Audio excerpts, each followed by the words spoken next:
Welcome back to Sulochana education. MBA 4th semester subject financial risk management subject యొక్క unit 2 problems explain చేయడం జరుగుతుంది ఈ వీడియోలో. యూనిట్ 2లో ప్రాబ్లమ్స్ మనకు మెయిన్ వచ్చేసి వ్యార్ మీద ప్రాబ్లమ్స్ ఉంటాయి. అండ్ మీకు వీడియోస్ యూస్ఫుల్ అనిపిస్తే సబ్స్క్రైబ్ చేసుకోండి. అండ్ వీడియో అనేది మీరు చివరి దాకా చూడండి. ఈ వీడియో చూస్తే చాలు మీకు ఈ యూనిట్ 2 అనేది ఎలా ప్రాబ్లమ్స్ సాల్వ్ చేయాలనేది ఈజీ మెథడ్లో ఎక్స్ప్లెయిన్ చేయడం జరుగుతుంది. ఇక్కడ మనకు చూస్తే వ్యార్ అంటే వాల్యూ యాట్ రిస్క్. సో ఈ టాపిక్ మీద ప్రాబ్లమ్స్ ఉంటాయి యూనిట్ 2లో. వాల్యూ యాట్ రిస్క్ అంటే ఎంత రిస్క్ ఉంది ఆ వాల్యూ క్యాలిక్యులేషన్ చేయాలి మనం. వాల్యూ యాట్ రిస్క్ అంటే ఇక్కడ ఫస్ట్ మనం వాల్యూ యాట్ రిస్క్ సో ఎన్ని రోజులది క్యాలిక్యులేట్ చేయాలనేది వాళ్ళు ఒక్కోసారి అడుగుతారు.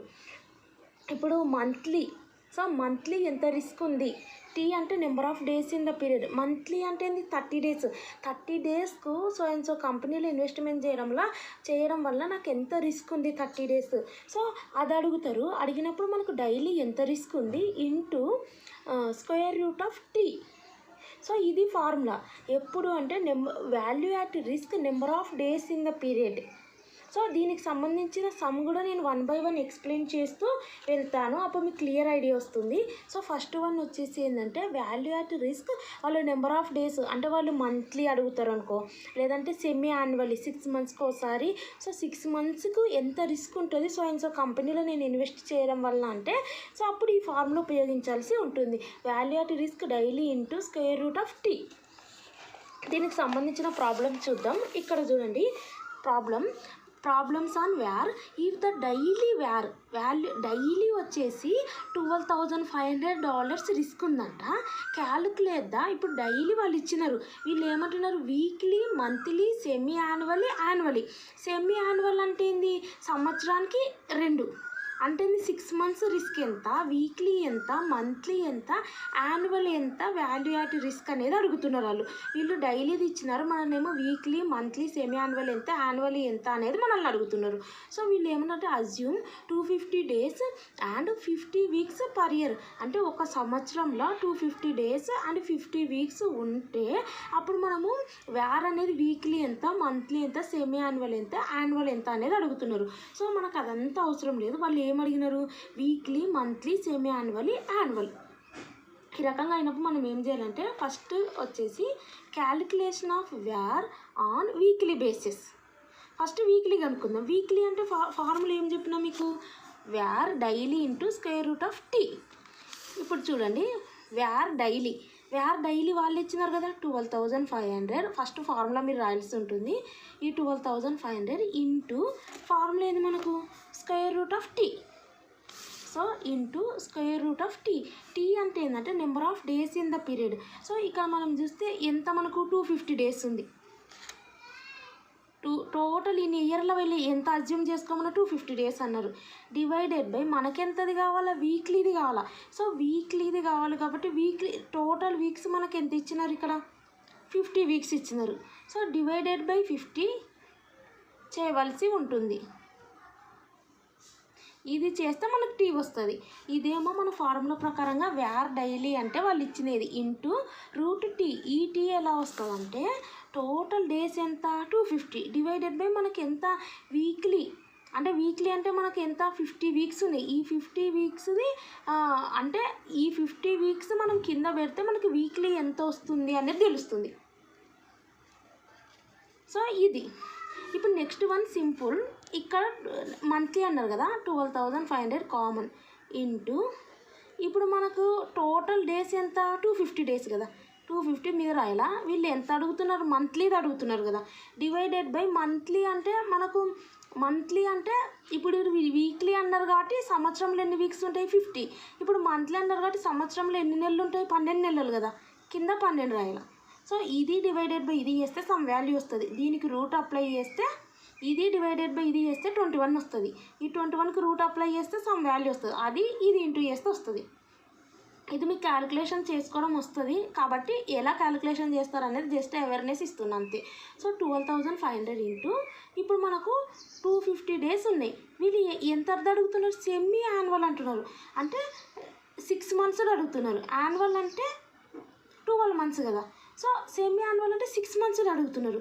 సో 6 మంత్స్ది వీళ్ళు అడుగుతున్నారు, 6 మంత్స్ది వీళ్ళు అడుగుతున్నారు కాబట్టి మన కింద ఏం రాయాలా, 2 అని రాయాలి. సో సెమీ యాన్యువల్, ఇక్కడేమో మంత్లీ అంటే ఏంది 12 నెలలది.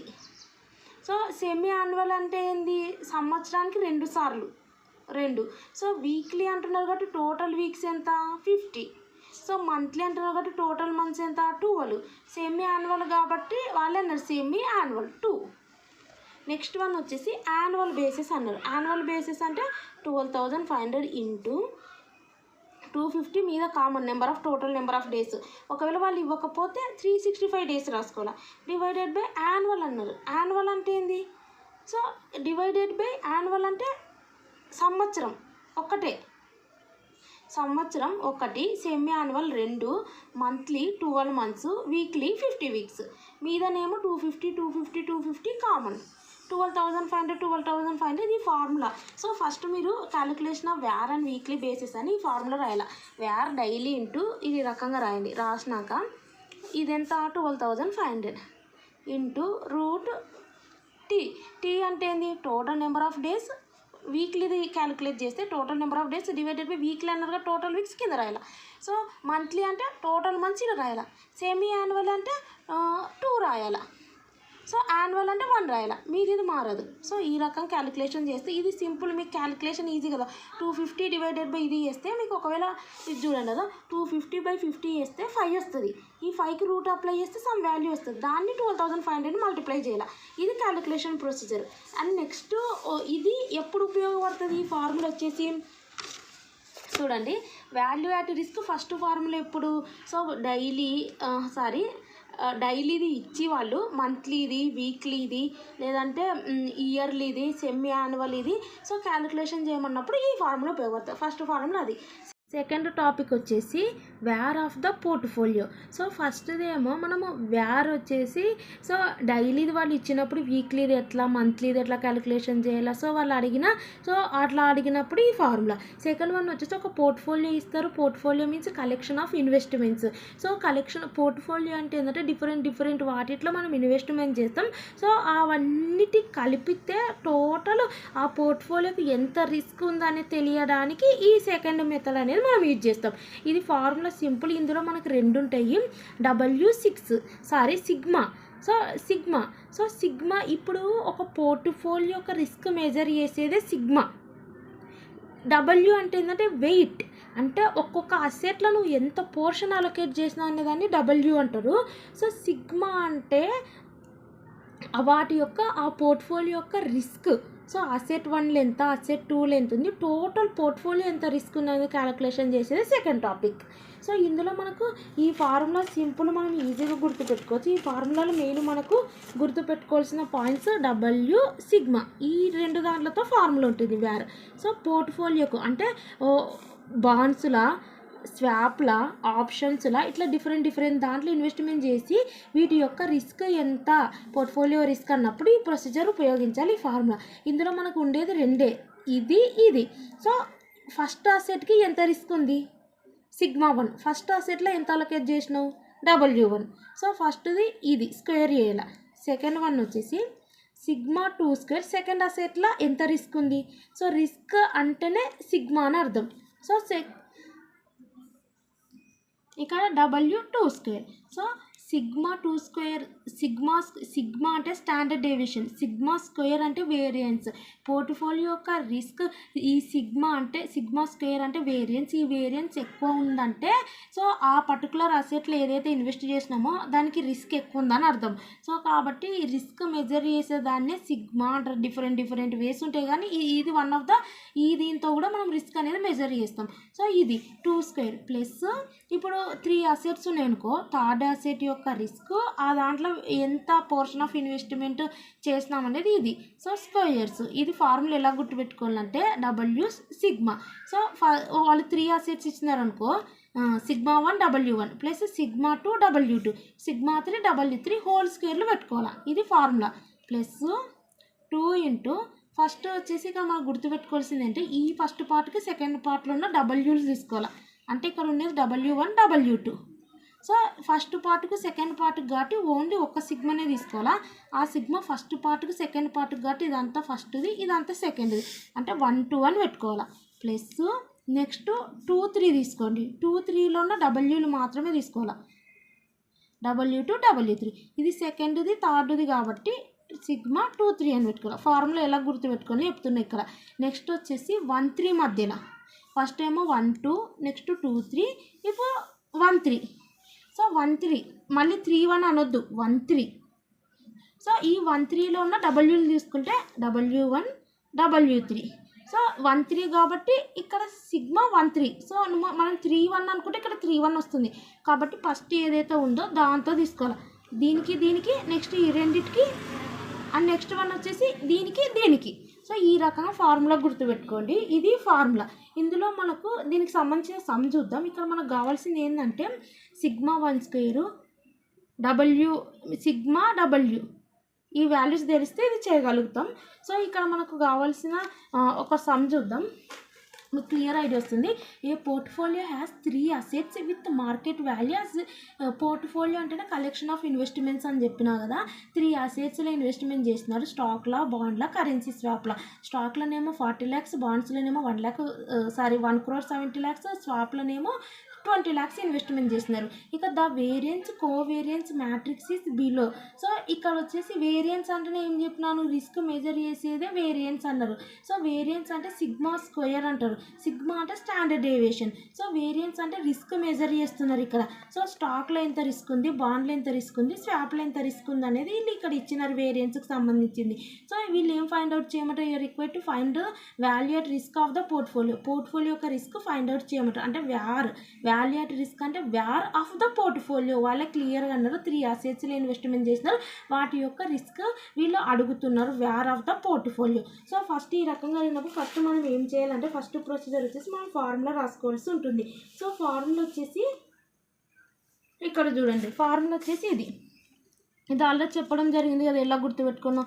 సో అక్కడ నేను ఫార్ములా చెప్పినప్పుడు ఏం చెప్పినాను మీకు, so sigma 1 square W1 square. So 2 × 3 అన్నా 3 × 2 అన్నా ఒకటే. సో ఇక్కడ మనం రాసుకోవాల్సింది డబ్ల్యూలు సిగ్మాలు, ఫస్ట్వి, సెకండ్వి, థర్డ్వి. అండ్ ఇక్కడనేమో ఫస్ట్ పార్ట్లో ఉన్నటువంటి సెకండ్ పార్ట్లో ఉన్న డబ్ల్యూలు అండ్ సిగ్మా 1 2 మళ్ళీ 3. నెక్స్ట్ వచ్చేసి 2 × సెకండ్ థర్డ్ పార్ట్లో ఉన్న డబ్ల్యూస్ W1 W3 ఉంటుంది. సెకండ్ ఇక్కడ రాసుకున్నా చూడండి.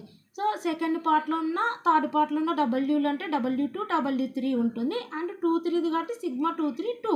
నెక్స్ట్ వచ్చేసి ఇది. నెక్స్ట్ ఇంకోటి మొత్తం 3 రాసుకోవాలి. ఏ రకంగా రాసుకోండి. ఫస్ట్ ఈ రెండింటికి రాసుకున్నాక నెక్స్ట్ ఇవి రెండింటికి రాసుకోండి, నెక్స్ట్ ఇవి రెండింటికి రాసుకోండి. లేదంటే ఇవి రెండు రాసుకున్నాక నెక్స్ట్ ఇవి రెండు, నెక్స్ట్ ఇది ఒకటి. సో ఫస్ట్ అయితే ఇది. నెక్స్ట్ వచ్చేసి 2 × ఇది ఇందులో ఉన్న డబ్ల్యూస్ రాసుకోవాలా. మళ్ళీ సిగ్మా 1 3. ఇది ఫార్ములా. ఈజీగా మీరు గుర్తుపెట్టుకోవడానికి చెప్తున్నా. ఇందులో మనకి ఏమేమి వాల్యూస్ కావాలా, sigma 1 square, sigma 2 square, sigma 3 square, W1 W2 W3 3 కావాలి. అండ్ నెక్స్ట్ వన్ వచ్చేసి ఇంకేం కావాలా, సిగ్మా 1 2 సిగ్మా 1 3 సిగ్మా 2 3 కావాలి. ఫస్ట్ అయితే మనం సిగ్మాల పార్ట్స్ కంప్లీట్ చేసుకుందాం. సిగ్మా 1 స్క్వేర్ కావాలా, 2 స్క్వేర్ కావాలా, 3 స్క్వేర్ కావాలా, సిగ్మా 1 2 కావాలా, 1 3 కావాలా, సిగ్మా 2 3 కావాలా. సో ఈ వాల్యూస్ ఎలా వచ్చినాయి అంటే చూద్దాం. 1 స్క్వేర్ అంటే సిగ్మా అంటేనే అర్థమైంది సిగ్మా స్క్వేర్. సిగ్మా అంటేనే స్టాండర్డ్ డీవియేషన్ అని అర్థం. సో స్టాండర్డ్ డీవియేషన్ అంటేనే రిస్క్ అంటేనే ఇక్కడ ఇచ్చినారు చూడండి.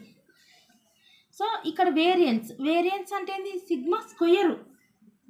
సో ఇక్కడ వాళ్ళు మనకు కావాల్సిన పాయింట్స్ వచ్చేసి ఫస్ట్ 1 స్క్వేర్, 2 స్క్వేర్, 3 స్క్వేర్. ఇవి ఎలా వచ్చినాయంటే ఇక్కడ చూడండి. 1 స్క్వేర్ అంటే 1 1 అని అర్థం. సో ఇటు నుంచి 1 ఇటు నుంచి 1 ఇది వాల్యూ. సో 2 స్క్వేర్ అంటే ఇక్కడ వేరియన్స్ అంటే ఏంటంటే సిగ్మా అంటే స్టాండర్డ్ డీవియేషన్, వేరియన్స్ అంటే స్క్వేర్ అని అర్థం. సో డైరెక్ట్ ఇప్పుడు ఒకవేళ ఇక్కడ స్టాండర్డ్ డీవియేషన్ అని ఇచ్చినారనుకో, మనం ఇది తీసుకునేటప్పుడు ఉత్త సిగ్మానే అవుతుంది, దీన్ని స్క్వేర్ చేయాలి. అప్పుడు మనకి ఏమొస్తుంది, ఈ వాల్యూ వస్తుంది. వీళ్ళు డైరెక్ట్ వేరియన్స్ ఇచ్చినారు కాబట్టి ఇదే సిగ్మా స్క్వేర్ ఫస్ట్ది. నెక్స్ట్ మనకు 2ది కావాలా, 3ది కావాలా. 2ది ఎలా వస్తుంది, 2 2 ఇటు నుంచి 2 ఇటు నుంచి 2 ఇటు నుంచి 2 అంటే 1 2 ఇటు నుంచి 1 2 ఇది ఈ వాల్యూ 2 స్క్వేర్ది. 3 స్క్వేర్ది అంటే ఇటు నుంచి 3 ఇటు నుంచి 3 ఈ వాల్యూ వస్తుంది 0.00300 ఇది వచ్చింది. అండ్ నెక్స్ట్ వన్ వచ్చేసి మనకు సిగ్మా 1 స్క్వేర్ 2 స్క్వేర్ 3 స్క్వేర్ అయిపోయింది. సిగ్మాలు ఫస్ట్ కంప్లీట్ చేద్దాం. నెక్స్ట్ సిగ్మా 1 2 ఇక్కడ ఉన్న ఇందులో 1 2 ఇందులో 1 3 ఇందులో 2 3 సిగ్మా 2 3 ఈ వాల్యూస్ కావాలి. 1 2 1 3 2 3 వాల్యూస్ కావాలి. సో ఇవి ఎలా చూసుకోవాలంటే 1 2 అన్నారు కాబట్టి ఇక్కడ చూద్దాం. 1 2 అంటే 1 2 సో రోస్ కాలమ్స్ అంటే ఫస్ట్ రోలో సెకండ్ 1 2 అంటే అర్థం ఏంటంటే ఫస్ట్ రోలో సెకండ్ కాలం చూసుకోవాలని అర్థం. ఇవి మ్యాట్రిక్స్ అప్పుడు కూడా ఇదే ప్రొసీజర్ ఉపయోగిస్తాం కదా సమ్స్లో. సో 1 3 అంటే ఫస్ట్ రోలో థర్డ్ కాలం. సో 2 3 అంటే సెకండ్ రోలో థర్డ్ కాలం అని అర్థం. సో 1 2 అంటే ఫస్ట్ రోలో సెకండ్ కాలం. ఫస్ట్ రోలో ఎన్నో కాలం సెకండ్ కాలం, ఇదేమో ఫస్ట్ కాలం ఇది సెకండ్ కాలం అంటే ఇది. నెక్స్ట్ ఆ వాల్యూ రాసుకుందాం. నెక్స్ట్ 1 3 అంటే ఏంటి ఫస్ట్ రోలో థర్డ్ కాలం. ఫస్ట్ కాలం సెకండ్ కాలం థర్డ్ కాలం. ఫస్ట్ రోలో థర్డ్ కాలం అంటే ఇది ఆ వాల్యూ రాసుకున్నాం. నెక్స్ట్ 2 3 అంటే సెకండ్ రోలో థర్డ్ కాలం. ఫస్ట్ది సెకండ్ థర్డ్ ఇది వస్తుంది. ఓకే ఆ వాల్యూ రాసుకుందాం. ఈ రకంగా 1 స్క్వేర్ అంటే ఫస్ట్ ఇటు నుంచి ఫస్ట్ ఇటు నుంచి ఫస్ట్. 2 అంటే ఏంది ఇటు నుంచి 2 ఇటు నుంచి 2. 3 అంటే ఇటు నుంచి 3 ఇటు నుంచి 3. వేరియన్స్ అన్నారు కాబట్టి డైరెక్ట్ స్క్వేరే ఇచ్చేసినారు వాళ్ళు. ఒకవేళ స్టాండర్డ్ డేవియేషన్ అంటే ఆ వచ్చిన వాల్యూకి స్క్వేర్ చేయాలి. ఎందుకంటే మనకు కావాల్సిన ఫార్ములా స్టాండర్డ్ డేవియేషన్ స్క్వేర్ కావాలి. సో ఆ రకం మనం క్యాలిక్యులేషన్ చేసినాం. 1 3 2 3 అంటే ఫస్ట్ రోలో సెకండ్ కాలం, ఫస్ట్ రోలో థర్డ్ కాలం, సెకండ్ రోలో థర్డ్ కాలం ఆ వాల్యూస్ ఇక్కడ వచ్చేసినాయి. ఇక్కడ మనకు కావాల్సింది ఇంకేం కావాలో W1 W2 W3 కావాలి. సో డబ్ల్యూ అంటేనే ఎంత పోర్షన్ ఆఫ్ ఇన్వెస్ట్మెంట్ చేసినాం అనేది. ఇక్కడ మనం చూస్తే W1 W2 W3 ఎలా ఇవ్వాలంటే ఫస్ట్ స్వాప్ ఉంది, తర్వాత బాండ్ ఉంది, తర్వాత స్టాక్ ఉంది. కాబట్టి ఇక్కడ మనం చూస్తే ఫస్ట్ స్వాప్, తర్వాత బాండ్, తర్వాత స్టాక్ ఉంది. సో మనము W1 W2 W3 అనేది అకార్డింగ్ టు ముందర చూస్తే స్టాకు బాండు కరెన్సీ స్వాప్ ఉంది. సో ఇక్కడ W1 W2 W3 అని ఇవ్వద్దు. ఇక్కడ ఉన్న వాటితో మనం ఇవ్వాలి W1 W2 W3 అంటే ఫస్ట్ది W1 ఇది అవుతుంది, ఇది 2 అవుతుంది, ఇది 3 అవుతుంది. అందుకే ఆ పేర్లు రాయాలి. ఫస్ట్దేమో స్వాప్, నెక్స్ట్దేమో బాండు, నెక్స్ట్దేమో స్టాక్. సో ఈక్వల్ టు ఈ W1 W2 W3 ఎలా క్యాలిక్యులేషన్ చేయాలంటే W1 అంటే ఏంది స్వాప్ అన్నాం దీని ప్రకారం, ఇది 2 ఇదేమో 3. ఇప్పుడు స్వాప్లో ఎంత ఇన్వెస్ట్మెంట్ చేసినారు 20 lakhs. ఆ 20 మీద రాసుకోండి. నెక్స్ట్ బాండ్లో ఎంత ఇన్వెస్ట్మెంట్ చేసినారు 1.70 crores అంటే 1 crores 70 lakhs అంటే టోటల్ 170 lakhs ఇన్వెస్ట్మెంట్ చేసినారు అని అర్థం. కాబట్టి 1.70 అంటే 170 అని రాసుకోండి. 170 lakhs 170 లక్షలు ఇన్వెస్ట్మెంట్ చేసినారని అర్థం. నెక్స్ట్ వచ్చేసి 20 lakhs 40 lakhs ఇది. సో ఫస్ట్ది వచ్చేసి స్వాప్ కాబట్టి స్వాప్కి సంబంధించిన 20 lakhs ఫస్ట్ది. నెక్స్ట్ది ఏమో 1.70 crores అంటే 170. నెక్స్ట్ థర్డ్ది స్టాక్ కాబట్టి ఇది, ఎందుకంటే ఈ ఆర్డర్ ప్రకారంగా చూసుకుంటున్నాం కాబట్టి స్వాప్ బాండ్ స్టాక్. స్వాప్ది ఎంత 20, బాండ్ది ఎంత 170, స్టాక్ది ఎంత 40. ఆ రకం మీద రాసుకొని డివైడెడ్ బై మనకి ఎంత పోర్షన్ ఇన్వెస్ట్మెంట్ చేసినాం అనేది ఎలా వస్తుందంటే total portfolio value divided by చేస్తే వస్తుంది. టోటల్ పోర్ట్ఫోలియో వాల్యూ ఎలా తెలుస్తుంది? టోటల్ ఎన్ని దాంట్లో ఇన్వెస్ట్మెంట్ చేస్తున్నారు ఈ 3 ప్లస్ చేస్తే total portfolio value, total investments value తెలుస్తుంది.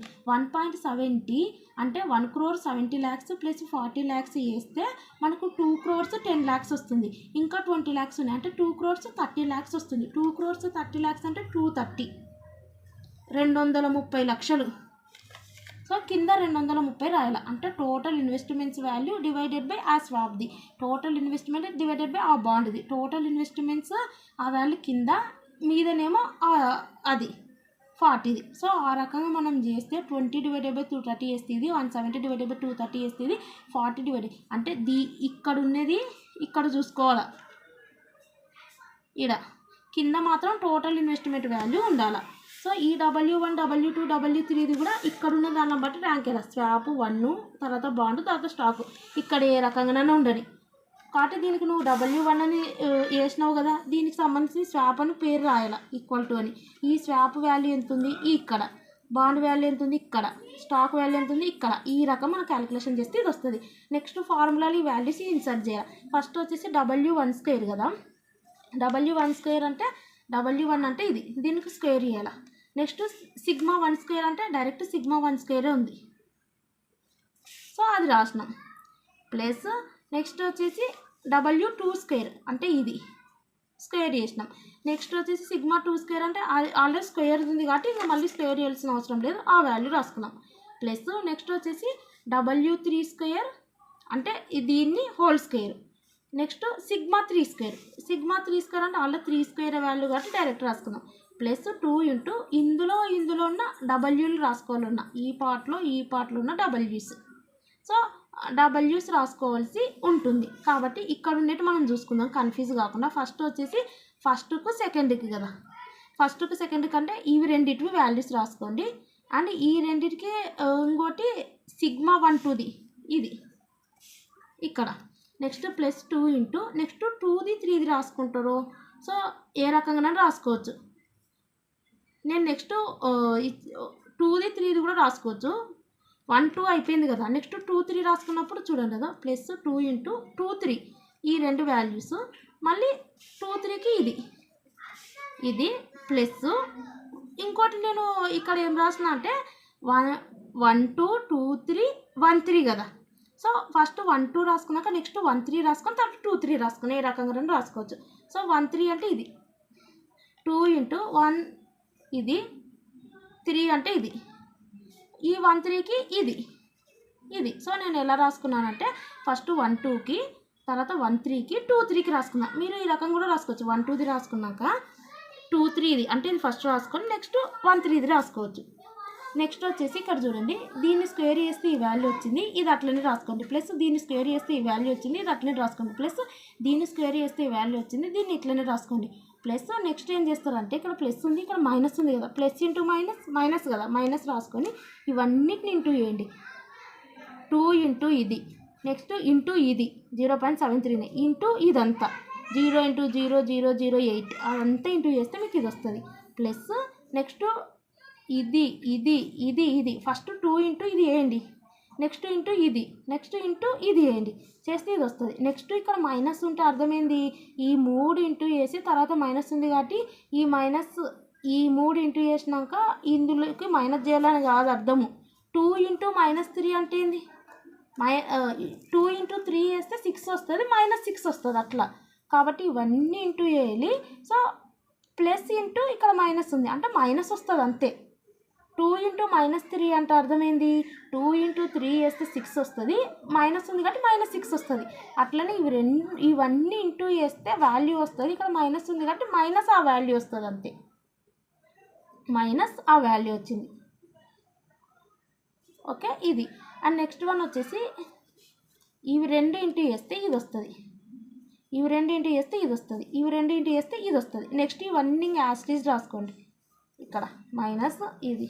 తర్వాత ఏం చేస్తారంటే ఇక్కడ ఉన్న ప్లస్ వాల్యూస్ ఇదొకటి ఇవి ప్లస్ చేయండి. తర్వాత మైనస్ వాల్యూస్ ఏమున్నాయి, మైనస్ ఇదొకటి తర్వాత మైనస్ చేస్తే మీకు ఈ వాల్యూ వస్తుంది. ఇది variable at risk of the portfolio. Next standard deviation of the daily returns అని ఒకవేళ క్వశ్చన్ ఇక్కడ అడగలేదు, కానీ ఒకవేళ standard deviation of the daily returns అని అడిగితే దీనికి రూట్ అప్లై చేస్తే వస్తుంది. అది రూట్ అప్లై చేస్తే 0.0167 వస్తుంది. ఇది పర్సంటేజ్ రూపంలో రావాలంటే ఇంటూ 100 చేస్తే 1.67 వస్తుంది. ఈ రకంగా చేయాల్సి ఉంటుంది. అండ్ థర్డ్ క్వశ్చన్ చూద్దాం. సో ఇక్కడ థర్డ్ క్వశ్చన్కి సంబంధించింది ఇన్ఫర్మేషన్ కొంచెం చూపిస్తాను మీకు.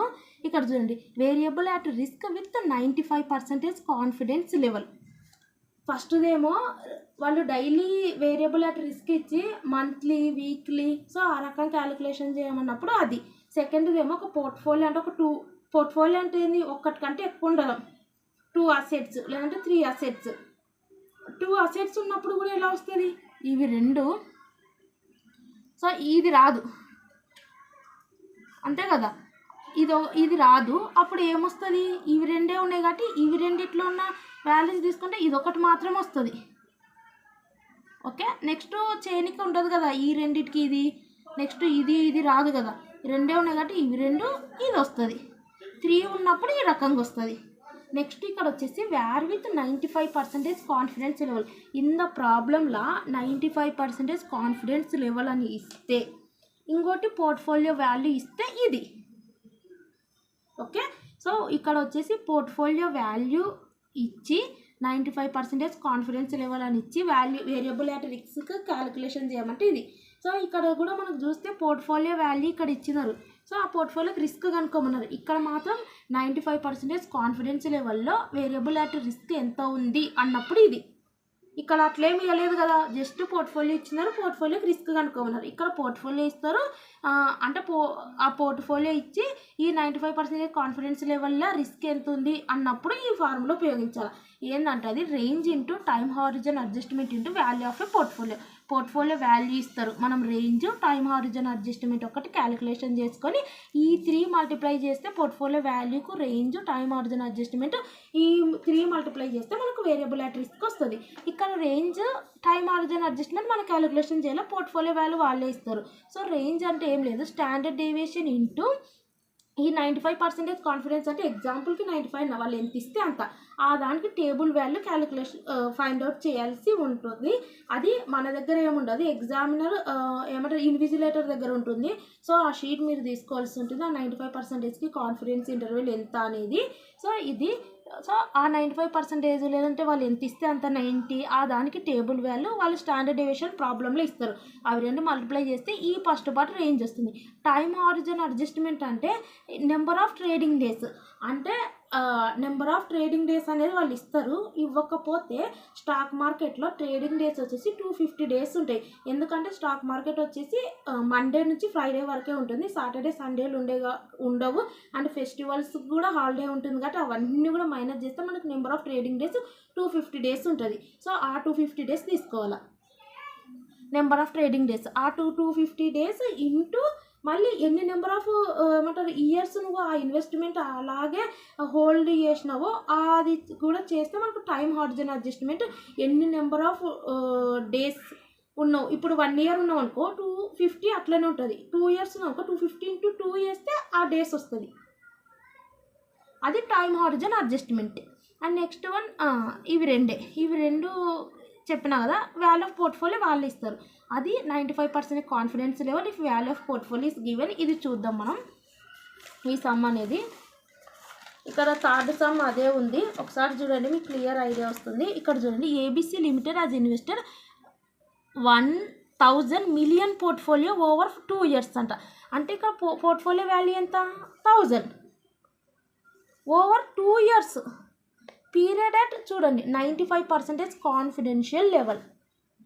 ఇక్కడ చూస్తే పోర్ట్ఫోలియో వాల్యూ ఇచ్చినారు ఓవర్ 2 ఇయర్స్ పీరియడ్, అంటే 2 ఇయర్స్ పీరియడ్లో ABC limited has invested 2 years పీరియడ్లో ఏబిసి లిమిటెడ్ అనేది ఒక కంపెనీ అనేది 1000 మిలియన్ పోర్ట్ఫోలియో ఉంది ఏబిసి లిమిటెడ్లో 2 ఇయర్స్లో. సో అట్ 95% కాన్ఫిడెన్షియల్ లెవెల్ అన్నారు. సో ఇక్కడ పోర్ట్ఫోలియో ఇక్కడ నేను ఇది ఎప్పుడు వర్కౌట్ అవుతుందన్న ఒక కాన్ఫిడెన్స్ ఇంటర్వెల్ ఇచ్చి పోర్ట్ఫోలియో వాల్యూ ఇస్తే ఈ ఫార్ములా వర్కౌట్ అవుతుంది. సో స్టాండర్డ్ డీవియేషన్ ఇచ్చినారు ఎంత, 20 per annum. స్టాండర్డ్ డీవియేషన్ అంటే ఏంది, of the rate of return is 20 per annum. So risk ఎంత అంటే స్టాండర్డ్ డీవియేషన్ అంటేనే risk of the rate of return. Next you are required to measure వ్యార్.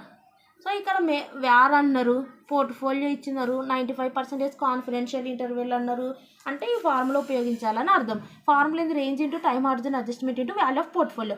Simple. ఇక్కడ మనకు చూస్తే చూడండి, రేంజ్ అంటే ఏంది, standard deviation into table value of 95% confidence level. So ఇక్కడ స్టాండర్డ్ డీవియేషన్ కూడా వాళ్ళే ఇచ్చినారు. స్టాండర్డ్ డీవియేషన్ ఎంత ఇచ్చినారు, 20% per annum. 20% అంటే 20 డివైడెడ్ బై 100 చేస్తే మనకు పాయింట్స్ రూపంలో రావాలి. ఏదైనా 20 డివైడెడ్ బై 100 చేస్తే 0.20 వస్తుంది. ఇంటూ ఇప్పుడు ఏదైనా సరే ఫస్ట్ మీరు ఈ ఫార్ములా అనేది తెలియడానికి ఇది ఎందుకు అనేది ఈ ఫార్ములా సెట్ అవుతుందని చెప్పినా కదా. ఫస్ట్ వాళ్ళు ఏమేమి వాల్యూస్ ఇచ్చినారో ఫస్ట్ అవి రాసుకోవాలి, వాళ్ళు ఏవి ఇచ్చినా తర్వాత ఫార్ములా రాసుకొని నెక్స్ట్ ప్రొసీజర్ ఉపయోగించాల్సి ఉంటుంది.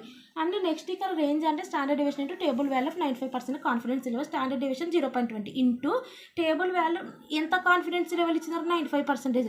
ఈ 95% కాన్ఫిడెన్స్ లెవెల్కి టేబుల్ వాల్యూ మనకు కావాలి, అది ఇన్విజిలేటర్ దగ్గర ఉంటుంది. సో మీరు అడిగి తీసుకోవాల్సి ఉంటుంది ఇన్విజిలేటర్ దగ్గర. అది కూడా తీసుకున్నప్పుడు ఎలా మీరు చూడాల్సి ఉంటుంది 95% కాన్ఫిడెన్స్ లెవెల్ కంటే, ఇక్కడ చూడండి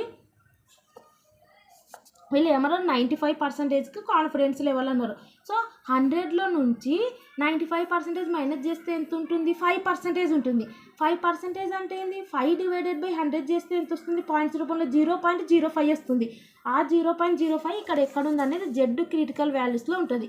సో 0.05 ఎక్కడుంది అనేది చూసుకుంటే ఇక్కడ చూసుకోవాలా. 0.05 ఎక్కడుంది, ఇక్కడుంది. ఇక్కడ నుంచి మళ్ళీ ఈ వాల్యూ తీసుకోవాలా, ఈ వాల్యూ తీసుకోవాలా, ఈ వాల్యూ తీసుకోవాలా. సో ఇక్కడ మనకు చూస్తే పోర్ట్ఫోలియో అనేది రిస్క్ల అంటే పోర్ట్ఫోలియో అనేది 95% కాన్ఫిడెన్స్ లెవెల్ అంట. అంటే 95% ఏమంటారు కాన్ఫిడెన్స్ ఉంది, లాస్ కాదు అనేది. కాబట్టి అంటే అర్థమైంది ప్రాఫిట్స్లోనే 95% అని అర్థం. కాబట్టి ఆ రకంగా 95% కాన్ఫిడెన్స్ లెవెల్ అన్నప్పుడు లెఫ్ట్ సైడ్ అన్నీ కూడా ఇక్కడ 1 టైల్డ్ అంటే లెఫ్ట్ సైడ్ టెస్ట్, రైట్ ఇక్కడ 1 టైల్డ్ ఉంది. సో ఇక్కడ లెఫ్ట్ ఉంది, ఇక్కడ రైట్ ఉంది. సో లెఫ్ట్ అంటే మైనస్ వాల్యూస్ కదా. సో 95 అంటే ఆటోమేటిక్గా ఎట్ సైడ్ ఉంటుంది. కాన్ఫిడెన్స్ అంటే 95% వరకు నా మనీ లూజ్ కాదని నమ్ముతున్నారు. అంటే ఆటోమేటిక్గా ఇటు సైడే కదా, 1 టైల్డ్. లెఫ్ట్ అంటే మైనస్ వాల్యూస్ ఉంటాయి, ఇటు -1 -2. సో రైట్ సైడే కదా, అంటే ఈ 1.64 తీసుకోవాలి. 2 టైల్డ్ అంటే నో లాస్ నో ప్రాఫిట్, ఇటు సైడ్ రాదు. ఈ 1.64 తీసుకోవాలి జెడ్ వాల్యూస్లో నుంచి. సో ఎలా తీసుకుంటాం, 95% ఇస్తే 100లో నుంచి 95% మైనస్ చేస్తే 5% వస్తుంది. 5/100 చేస్తే 0.05 వస్తుంది. సో ఈ 0.05కి చూసుకోవాలా, లెఫ్ట్ టైల్ తీసుకోవద్దు, రైట్ టైల్ ఈ 1.64 తీసుకోవాలా టేబుల్ వాల్యూ. సో అది మనం 1.64 తీసుకొని ఈ రెండింటికి మల్టిప్లై చేస్తే రేంజ్ వచ్చింది. నెక్స్ట్ ఈ పార్ట్ అయిపోయింది. వాల్యూ ఆఫ్ పోర్ట్ఫోలియో 1000 మిలియన్స్ వాళ్ళే ఇచ్చినారు. నెక్స్ట్ పార్ట్ ఏంది, మనకు టైమ్ హారిజన్ అడ్జస్ట్మెంట్. ఈ పార్ట్ కావాలా. ఈ పార్ట్ అంటే నెంబర్ ఆఫ్ ట్రేడింగ్ డేస్. వాళ్ళు నెంబర్ ఆఫ్ ట్రేడింగ్ డేస్ సమ్ములు ఇచ్చినారా, ఓన్లీ పోర్ట్ఫోలియో విలువ ఎంత 2 years నుంచి ఉంది, 95% కాన్ఫిడెన్స్, నేను కాన్ఫిడెంట్గా ఉన్నా, ఓన్లీ 5% మాత్రమే లూజ్ అయితే ఇక్కడ చూడండి కాన్ఫిడెన్స్ లెవెల్ అంటే అదే 5% వచ్చేసరికి రిస్క్ మాత్రమే ఉంది నా యొక్క దాంట్లో అని అర్థం. అంటే ఇక్కడ మనకు చూస్తే పోర్ట్ఫోలియో వాల్యూ ఎన్ని నెంబర్ ఆఫ్ ఇయర్స్ అంటే 2 years నుంచి అంత వాల్యూ మెయింటైన్ అవుతుంది. కాన్ఫిడెన్స్ లెవెల్ ఇచ్చిన, స్టాండర్డ్ డీవియేషన్ ఇచ్చినారు కానీ ట్రేడింగ్ డేస్ ఇవ్వలేదు. సో ఇవ్వకపోతే ఏం చెప్పిన, number of trading days in ఇయర్లో ఎంత ఉంటాయి, 250 days ఉంటాయి. ఇంటూ సో 250 days ఒక సంవత్సరమే ఉందా పోర్ట్ఫోలియో, ఎన్ని సంవత్సరాల నుంచి ఉందట పోర్ట్ఫోలియో, 2 years నుంచి ఉందట పోర్ట్ఫోలియో. అంటే ఇంటూ 2 అంటే 500. ఫార్ములా వచ్చేసి root of number of trading days. 250 × 2 చేస్తే 500. దీనికి రూట్ అప్లై చేస్తే టైమ్ హారిజన్ 22.36 వస్తుంది. అది టైమ్ హారిజన్ అడ్జస్ట్మెంట్, అది ఇక్కడ. సో ఇదేమో రేంజ్, ఇది టైమ్ హారిజన్, ఇదేమో పోర్ట్ఫోలియో వాల్యూ. సో ఇవన్నీ మల్టిప్లై చేస్తే ఇది వస్తుంది. మిలియన్స్ అని రాయాలి, ఎందుకంటే పోర్ట్ఫోలియో విలువ మిలియన్స్లో ఉంది. సో వేరియబుల్ అట్ రిస్క్ కూడా ఈ రకంగా రాయాలి. ఇది ఒకటి ఈ రకంగా ఇచ్చినప్పుడు. సో ఫస్ట్దేమో variable at risk weekly, monthly, daily ఇచ్చి, సెకండ్దేమో పోర్ట్ఫోలియో మొత్తం ఇచ్చి పోర్ట్ఫోలియోకి రిస్క్, ఇక్కడనేమో పోర్ట్ఫోలియో ఇచ్చి 95% కాన్ఫిడెన్స్ అని ఇచ్చినప్పుడు ఇది. అండ్ ఇంకొక సమ్ చూద్దాం. ఇక్కడ మాత్రం ఇక్కడ కూడా వేరియబుల్ 95% కాన్ఫిడెన్స్ ఉంటుంది. ఇక్కడ వచ్చేసి పోర్ట్ఫోలియో ఇస్తారు కదా, ఇక్కడ పోర్ట్ఫోలియో ఇయర్, ఆ పోర్ట్ఫోలియో యొక్క ఎక్స్పెక్టెడ్ రిటర్న్ అంటే మీన్ ఇస్తారు. అప్పుడు ఈ ఫార్ములా μ - Z ఇంటూ సిగ్మా. ఇది మాడ్ అంటే ఏంది, ఏ వాల్యూ మైనస్ ఉన్నా ఈ మాడ్ పెడితే ప్లస్ అయిపోతుంది. ఇప్పుడు -6 వచ్చింది అనుకో, ఉదాహరణకు మాడ్ పెడతాం కాబట్టి +6 అవుతుంది. μ - Z ఇంటూ సిగ్మా. జెడ్ అంటే ఏంటంటే టేబుల్ వాల్యూ. సో దీన్ని మనం ఇప్పుడు standard deviation into table value of 95% confidence level అంటాం చూడు, ఈ పార్ట్ని మనం జెడ్ అంటాం. జెడ్ 95% అంటాం. ఓకే, ఈ జెడ్ అంటే జెడ్ అంటే అర్థమైంది table value of 95% confidence level అని అర్థం. అంటే ఇక్కడ మనకు చూస్తే రేంజ్లో ఏం చేసినాం, స్టాండర్డ్ డీవియేషన్ ఇది. సో స్టాండర్డ్ డీవియేషన్ సింబల్ ఏంది, సిగ్మా. ఈ సిగ్మా ఇంటూ ఈ జెడ్, ఈ మైనస్ మ్యూ అంటే మీను, వాళ్ళు ఇస్తారు చూడు ఎక్స్పెక్టెడ్ రిటర్న్. ఈ ఫార్ములా ఎప్పుడు మీన్ ఇచ్చినప్పుడు, అంటే ఇది 95% ఇచ్చి పోర్ట్ఫోలియో వాల్యూ ఇవ్వకుండా మీను ఎక్స్పెక్టెడ్ రిటర్న్ ఇచ్చినప్పుడు. సో ఇక్కడ చూద్దాం, ఇక్కడ కూడా వీళ్ళు ఏం చేసినారంటే the daily returns of a portfolio, daily returns ఎట్లా వస్తున్నాయి పోర్ట్ఫోలియో ఎలా ఇన్వెస్ట్మెంట్ చేయడం వల్ల ఫాలోస్ ఏ నార్మల్ డిస్ట్రిబ్యూషన్ అంటేనే జెడ్. ఎందుకు మనం నార్మల్ డిస్ట్రిబ్యూషన్ జెడ్ నుంచి తీసుకుంటామంటే ఇది నార్మల్ డిస్ట్రిబ్యూషన్ కాబట్టి అక్కడ జెడ్ క్రిటికల్ వాల్యూస్ నుంచే మనం తీసుకుంటాం. విత్ ఏ మీన్ ఆఫ్ 2000 అంటే అండ్ స్టాండర్డ్ డీవియేషన్ ఇంత. వీళ్ళు ఏమంటారు వ్యార్ ఫైండ్ అవుట్ చేయమంటారు అట్ 99% కాన్ఫిడెన్స్ అన్నారు. వ్యారు అన్నారు, 99% కాన్ఫిడెన్స్ అన్నారు. సో ఇక్కడేమో పోర్ట్ఫోలియో వాల్యూ ఇవ్వలేదు. చూడండి పోర్ట్ఫోలియో ద డైలీ రిటర్న్స్ ఇచ్చినారు, డైలీ రిటర్న్స్. ఇక్కడ అన్నారు, ఇక్కడ ఏమన్నారు వీళ్ళు ఇన్వెస్ట్మెంట్ పోర్ట్ఫోలియో అన్నారు. అంటే ఇన్వెస్ట్మెంట్ చేసినారు ఇంత పోర్ట్ఫోలియో విలువ అన్నారు, రిటర్న్ అనలేదు. ఇక్కడ వచ్చేసి పోర్ట్ఫోలియో యొక్క రిటర్న్ అంటున్నారు. ఎంత మీను అంటే ఎక్స్పెక్టెడ్ రిటర్న్ 2000 వస్తుంది, రిస్క్ ఏమో 1000 ఉంది అన్నారు. సో ఇక్కడ మనకు పోర్ట్ఫోలియో ఇవ్వలేదు వాల్యూ, మీన్ ఇచ్చినారు, ఎక్స్పెక్టెడ్ రిటర్న్ ఇచ్చినారు. అప్పుడు మనం ఉపయోగించాల్సిన ఫార్ములా ఏంది, mu minus Z into sigma. So ఈ ఫార్ములా ఉపయోగించి మనం చేద్దాం, మాడ్ మ్యూ మైనస్ జెడ్ ఇంటూ ఇది. సో ఇక్కడ మనకి మీన్ అంటే వాళ్ళు ఇచ్చినారు ఎంత 2000 మైనస్ జెడ్. సో జెడ్ అంటే దేనికి కనుక్కోవాలి మనం 99% కనుక్కోవాలి. సో 99% అంటే ఇక్కడ చూసుకుందాం జెడ్ వాల్యూ 99% అంటే 100లో నుంచి 99 తీసేస్తే 1%. 1% అంటే ఎంత 1/100 చేయాలి అంటే 0.01. సో ఇక్కడ 0.01 అంటే ఇక్కడ ఉంది. ఇక్కడ నుంచి మనకు వాళ్ళకు రిటర్న్ వస్తుందా వస్తలేదా, యావరేజ్ రిటర్న్ ఎంతో అంత పోర్ట్ఫోలియో మీద వస్తుందా అని అన్నారు కదా, అంటే ఇది తీసుకోవాలి రైట్ టైల్డ్ టెస్ట్ ఇది 2.33. సో ఈ 2.33 ఇక్కడ ఇంటూ ఇది సిగ్మా. సిగ్మా అంటే ఏంటి, స్టాండర్డ్ డీవియేషన్ని సిగ్మా అంటారు 1000. సో ఈ 1000 ఇక్కడ పెట్టుకోవాలి. సో పెట్టుకొని మనం చేస్తే ఇక్కడేమో మనకు 2000 మైనస్ ఇక్కడ వచ్చేసి 2330 వస్తుంది. ఓకే, ఇది ఇంటూ ఇది చేస్తే ఇప్పుడు నెక్స్ట్ ఇది మైనస్ చేస్తే మనకు -330 వస్తుంది. ఈ మాడ్ ఉంది కాబట్టి ఆటోమేటిక్గా ఏమైపోతుంది +330 అవుతుంది. ఇది వాల్యూ, ఇది 330 అనేది వాల్యూ. ఇక్కడున్న ఫార్ములా ప్రకారంగా కూడా చేయొచ్చు కానీ వీళ్ళు ఇక్కడ మిస్టేక్ చేసినారు చూడండి. సో వీళ్ళు ఏమన్నారంటే ఇవి రెండు ఇంటూ చేస్తే మనకి ఎంత వస్తుంది, ఇది ఇంటూ కదా, ఇవి రెండు చేస్తే ఎంత వస్తుంది 330 మైనస్ 2000. వీళ్ళకి కూడా 313 వస్తుంది కానీ కొంచెం మిస్టేక్ చేసినారు వీళ్ళు. సో నేను ఏదైతే ఫార్ములా చెప్పినానో ఇది ఈజీగా ఉంటుంది, ఈ ఫార్ములా అప్లై చేసి చేయండి. అండ్ ప్రీవియస్ క్వశ్చన్ పేపర్లో కూడా ఇటువంటి సమ్ ఇవ్వడం జరిగింది, అది చూద్దాం. సో మనకు 2025 పేపర్లో ఇక్కడ చూడండి, ఇక్కడ సమ్ ఇవ్వడం జరిగింది. Suppose a bank as an invested expected return.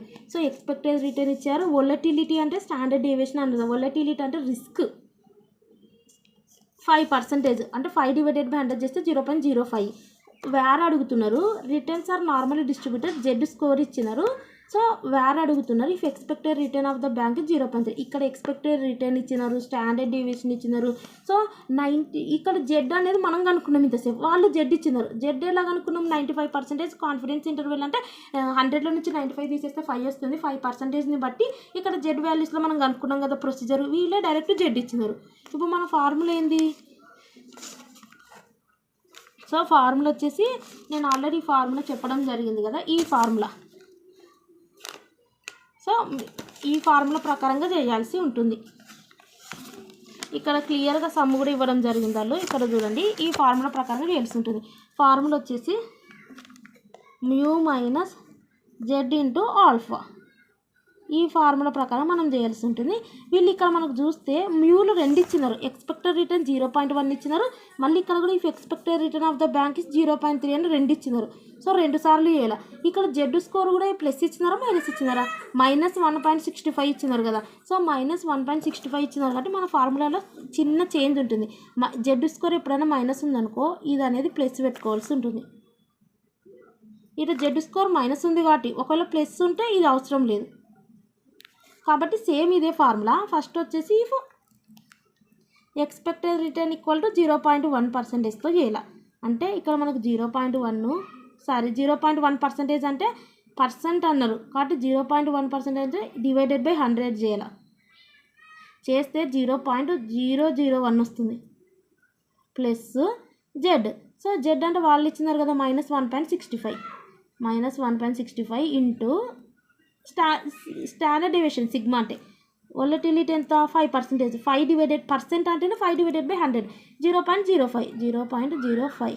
So ఈ రకం మనం చేస్తే ఇక్కడ ఇది ఇక్కడ చూడండి 0.001 ఈ ప్లస్ ఇక్కడ ప్లస్ ఇక్కడ minus plus into minus minus 1.65 into 0.05 చేస్తే మనకు 0.0825 వస్తుంది.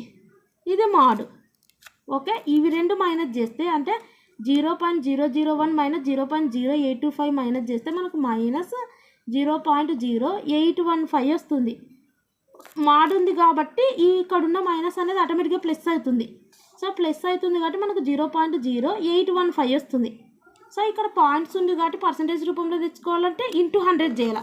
చేస్తే మనకు ఎంత వస్తుందంటే ఇక్కడ చూడండి, ఇక్కడ ఇవ్వడం జరిగింది 8.15 వస్తుంది. సో మాడ్ ఉంది కాబట్టి ఆటోమేటిక్గా ప్లస్ వాల్యూని వస్తుంది. ఓకే, 8.15 వస్తుంది.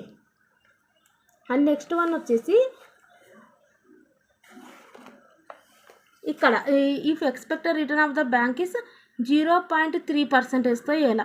సో 0.3% అంటే సేమ్ అవే ఇక్కడ వచ్చేసి ఏమవుతుందంటే 0.3 అంటే 0.3 డివైడెడ్ బై 100 చేస్తే 0.001 వస్తుంది. సో ఆ రకంగా మనం చేస్తే ఇక్కడ 0.03 సేమ్ అంటే మన ఫార్ములా ప్రకారం 0.003 ప్లస్ జెడ్ అంటే minus 1.65. Okay, into standard deviation 0.05. So ఇది మీరు కంప్లీట్ చేయండి. చేస్తే ఎంత వస్తుందంటే 0.003 ప్లస్ ఇంటూ మైనస్ మైనస్ వస్తుంది. ఇవి రెండు మనం సాల్వ్ చేస్తే మనకు 0.0825 వస్తుంది. ఇవి రెండు మైనస్ చేస్తే మనకు మైనస్ 0.0795 వస్తుంది.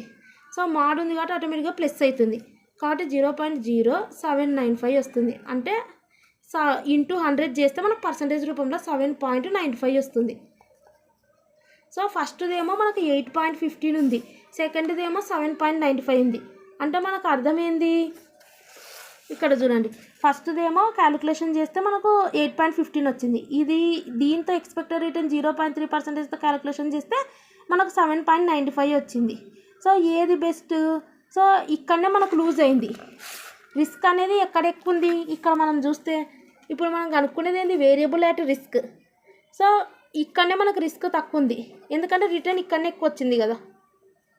సో అది మీరు రాయాల్సి ఉంటుంది. ఇదేమో variable at risk equal to if expected return equal to 0.3% అన్నప్పుడు 7.95% వచ్చింది. కాబట్టి risk is very high in if expected return 0.1% ఉన్నప్పుడు రిస్క్ ఎక్కువ ఉంది ఫస్ట్ దాంట్లో. ఈ రకం మీరు సాల్వ్ చేయాల్సి ఉంటుంది. సో ఇక్కడ మీరు మైనస్ ఉందని అనుకోకండి, ఇక్కడ పెట్టుకున్నారు చూడండి వాల్యూ అట్ రిస్క్ 8.50, ఇక్కడ కూడా చూడండి వాల్యూ అట్ రిస్క్ 7.95. సో ఇక్కడ మనకి ఏంటంటే ఫస్ట్దేమో 0.1% ఉన్నప్పుడు ఎక్స్పెక్టెడ్ రిటర్న్, నెక్స్ట్దేమో 0.3 ఉన్నప్పుడు. సో 0.1 ఉన్నప్పుడేమో 8.15 వచ్చింది రిటర్న్, 0.3 ఉన్నప్పుడేమో మనం క్యాలిక్యులేషన్ చేస్తే 7.95 రిటర్న్ ఇంత రిస్క్ వచ్చింది. అంటే ఇంత రిటర్న్ ఉన్నప్పుడేమో ఇది ఉంది. సో ఇంత రిటర్న్ ఉన్నప్పుడు రిస్క్ ఎంత? 7.95 వచ్చింది. కాబట్టి ఇక్కడ రిస్క్ అనేది మనకు ఇక్కడ రిటర్న్ పెరిగింది కాబట్టి రిస్క్ అనేది ఇక్కడ తగ్గింది, అది రాయాల్సి ఉంటుంది. అండ్ మీకు వీడియోస్ యూస్ఫుల్, ఇటువంటి సమస్య అడుగుతారు యూనిట్ 2లో నుంచి. మీకు వీడియోస్ యూస్ఫుల్ అనిపిస్తే సబ్స్క్రైబ్ చేయండి, లైక్ చేయండి, కామెంట్ చేయండి, మీ ఫ్రెండ్స్కి షేర్ చేయండి. Thanks for watching.